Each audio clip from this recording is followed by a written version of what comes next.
E aqui a gente vai trilhar a nossa história da salvação. Acompanha comigo. Lá no pátio, nós tínhamos o quê? O altar de sacrifícios, tá certo? O que representava esse altar de sacrifícios? O Cordeiro de Deus que tira o pecado do mundo. Então, lá no altar, lá em Mateus verso 1, 21, vai dizer o quê? Porque ele salvará o seu povo dos seus pecados. Ali o altar representa o sacrifício de Cristo, representa a cruz de Cristo. É ali que nós entramos como pecadores.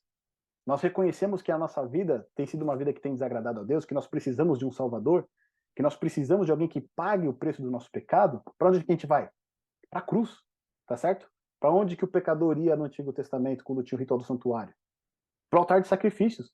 Ele levava ali um cordeiro, tá certo? Para ser sacrificado, para ser um substituto. No nosso caso, não. Nós reconhecemos que temos uma vida de pecado e precisamos de um Salvador. Então, para onde nós vamos? Para a cruz de Cristo. Tá certo? Porque ele salva-nos dos pecados. Em Mateus capítulo 20, verso 28, diz: O Filho do Homem não veio para ser servido, mas para servir e para dar a sua vida em resgate de muitos. Cristo é o nosso substituto. É aquele que recebe a culpa no nosso lugar. O texto de Isaías vai dizer o que para nós? Né? Que a paz que nós temos hoje é por conta do quê? Porque ele recebeu as nossas pisaduras. Ele recebeu sobre si o quê? As nossas enfermidades. O castigo que estava sobre ele hoje o quê? Nos dá a paz. Em 1 Pedro, no capítulo 3, verso 18, vai dizer assim: Porque também Cristo padeceu uma vez pelos pecados, o justo pelos injustos, para levar-nos a Deus. Conhecemos o amor nisto, que ele deu a sua vida por nós, diz 1 João capítulo 3, verso 16. Ou seja, no pátio, o primeiro compartimento aqui, em que eu e você nos achegamos, nós nos achegamos para a cruz de Cristo. Tá certo? É ali que nós vemos a necessidade de um Salvador. É no local ali do altar do sacrifício que nós olhamos e vemos o Cordeiro de Deus que tira o pecado do mundo. Então todos nós só chegamos a Cristo, só somos justificados por meio do sacrifício do Filho de Deus. Mas não é só aí. Porque nós temos um segundo móvel no pátio. Qual que era? A pia, não é isso? Então, uma vez que nós reconhecemos que precisamos de um Salvador, que precisamos de alguém que pague o preço dos nossos pecados, para que nós possamos ter paz com Deus, uma vez que nós necessitamos de justificação, o segundo passo que nós precisamos dar no caminho do santuário, qual que é? Batismo. Lembra que o santuário ele se limpava nas águas, o sacerdote, né, se limpava nas águas antes de entrar no lugar santo? Todos nós que entramos pelo caminho do santuário, nos deparamos com a cruz de Cristo, precisamos dar o segundo passo. Batismo. Precisamos ser limpos das impurezas, ter os nossos pecados removidos da nossa vida. Em Romanos capítulo 6, verso 3 e 4 diz: Ou não sabeis que todos quantos fomos batizados em Jesus Cristo, fomos batizados na sua morte? Ou seja, o batismo é o símbolo da nossa morte para a vida de pecado e uma nova vida em Cristo.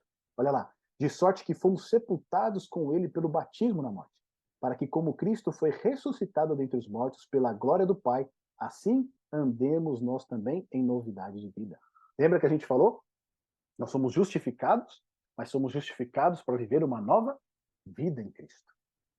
Qual que é o símbolo dessa morte para a antiga vida e o ressurgimento para uma nova vida? O batismo. Nós não passamos por isso também? Não fomos batizados? Se tem alguém que ainda não foi batizado da maneira bíblica, por imersão, e quer experimentar essa novidade de vida, precisamos seguir a orientação de Deus, ser batizados. Em Gálatas capítulo 3, verso 27, diz o seguinte: Porque todos quanto fostes batizados em Cristo, já vos revestistes de Cristo. Ou seja, se somos batizados em Cristo, nós somos revestidos de Cristo. Lembra que a gente falou, uma vez que nós somos justificados, nós recebemos graça, poder para viver uma vida de santidade? Ou seja, nós somos revestidos de Cristo. Cristo passa a habitar em nós, ele passa agora a transformar a nossa vida. E aí muitas pessoas questionam, né, a importância do batismo. Né? Porque, qual que é a importância do batismo? Não basta que eu apenas confesse Cristo como Senhor e Salvador e eu vou ser salvo? Depende. O ladrão na cruz apenas confessou e foi salvo. Mas se você não está numa situação de vida ou morte, tem tempo, por que não seguir a orientação de Deus? Por que não seguir a orientação bíblica da palavra de Deus? Até Paulo foi batizado, né? Ele mesmo, depois que se converteu, foi batizado. Ou seja, ele que se considerava o pior dos pecadores, ele foi batizado para receber essa nova vida, para se revestir de Cristo. E existe uma questão muito importante que eu sempre falo para as pessoas com quem a gente está estudando. Enquanto a gente não toma a decisão por Cristo, O Espírito Santo ele está nos atraindo a Cristo. Tá certo? Ele está nos atraindo. Ele nos convence do pecado, da justiça e do juízo. Nós temos a unção. Nós só podemos ir a Cristo através do Espírito Santo. Não tem outro meio. Mas nós ainda não somos cheios do Espírito Santo. Nós ainda não somos revestidos do Espírito Santo. E isso só é possível a partir do momento que a gente toma uma decisão. E falamos, eu sou de Jesus. Quando a gente declara, eu pertenço a Jesus, e tornamos essa decisão pública, sendo batizados, então nós declaramos, Senhor, eu sou seu, por favor, habita em mim. Então o Espírito Santo pode descer com poder na sua vida. Muitas vezes você está aguardando para tomar essa decisão e fica protelando. Não protele, meu irmão, porque você nunca vai estar preparado para essa decisão. O momento é agora, é hoje, para você ser revestido de poder e vencer as tentações, o pecado que tem te atormentado. Em Atos capítulo 2, verso 38, quando perguntaram para Pedro, né, e agora o que nós vamos fazer? Disse-lhes Pedro, arrependei-vos e cada um de vós seja o quê? Batizado em nome de Jesus Cristo para perdão dos pecados e recebereis o quê? O dom do Espírito Santo. Percebe? Antes do batismo nós temos a unção do Espírito Santo, mas após o batismo nós temos o dom do Espírito Santo. O Espírito Santo habitando na nossa vida porque nós tomamos uma decisão ao lado de Cristo. Em Marcos 16 diz o quê? Quem crer e for batizado, esse será salvo.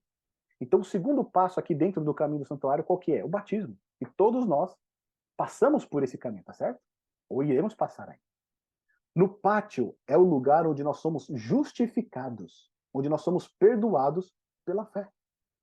Não é isso que acontece na nossa vida? Recebemos Cristo como Salvador, somos batizados, ali nós somos o quê? Justificados. Está pago. Nós podemos ter o que? Paz com Deus. Mas a nossa caminhada não para no pátio. Ela avança.